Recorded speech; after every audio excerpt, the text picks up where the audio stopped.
Rashford, right through the middle of Arsenal, go Manchester United, and Marcus Rashford restores the lead.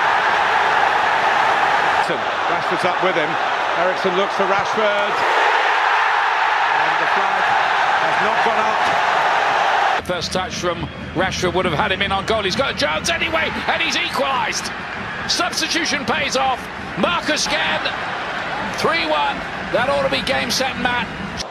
Sure to play it in. Seems like these were really common last season as we'd become quite used to the incredible form of one man, Marcus Rashford. Now, the incredible story about a player who rose up surprisingly from United youth ranks and came to be somewhat of a prodigal son for the club, and then went through a terribly tough time following the Euros and a horrible season 21-22, then bounced back for his best ever season under Erik ten Hag. Seems like a fairy tale, right?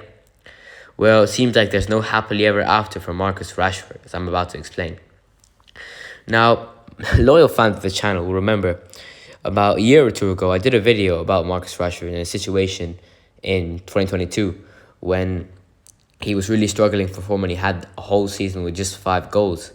And he looked lazy, uninterested, and not someone who you'd want to be playing for United. But I said we should trust him. And, well, I guess I was right because 22-23, wow, this guy was fantastic. Fantastic, even more than I'd expected. 30 goals, got a bunch of assists, and his overall play, definitely one of the most dangerous players in the world during that time.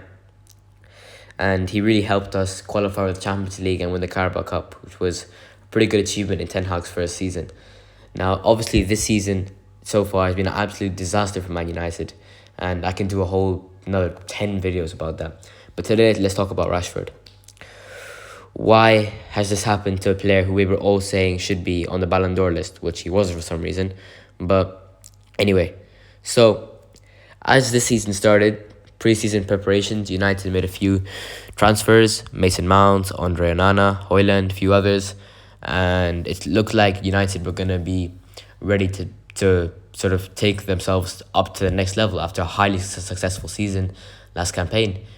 And the first game, it was a really unimpressive 1-0 win against Wolves, which we really shouldn't have won. Like, it wasn't a win we should be proud of, but we got the win anyway. Next game, we completely collapsed against Spurs.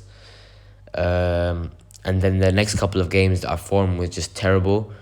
And for the first few games, Rashford, well, he didn't really score, but you could see he was a threat cutting inside from the wing. I think he got a goal against Arsenal.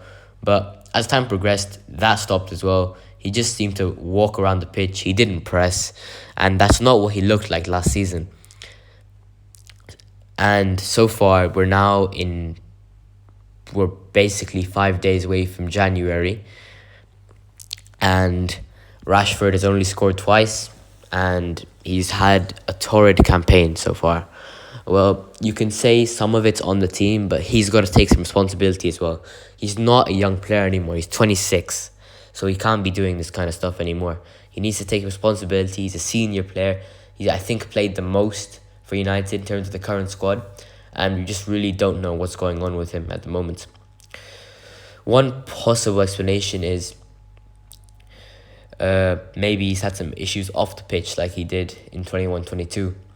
And, well, that could be a valid argument. At the same time, no matter how bad your life is off the pitch, you got to go on there and show what you can do, not do what he's been doing for the last couple of months. And if you look at the old United team of Sir Alex Ferguson when we were doing perfectly, I'm sure those guys must have had many problems in their lives. They weren't perfect, but they went out there and they did their job, and they did a fantastic job. And I don't know, because I've always supported Rashford, no matter what happened to him. But there's got to be a point where it's got to be like, look, you've done this to yourself. And he's been available for most of our games. He hasn't really had any major injury problems. And tonight United play Aston Villa, and I am terrified of what they're going to do to us. I mean, they're, I think, second in the league, and we're 8th. So, yeah, it's not looking good. And the last time Rashford's form slumped, a lot of people were saying that it was due to the charity work that he was doing and putting too much of his time into that. Well, I disagree with that argument, whatever else it was going on at that time. And Rashford, well, of course he's still a very charitable person, but I don't think that's his main focus right now. And if he isn't doing well in football and he isn't focusing entirely on his charitable work like he might have been in 2020 when obviously he was needed more, what is he doing? Do it again. I think he's a really resilient guy and I do hope he pulls through. But more than anything, I think he needs to get into form and stay into form and then not have crazy dips like this. He needs to find some consistency. And yeah, that's all I have to say for today. Thanks for watching, and let's hope Rashford gets better.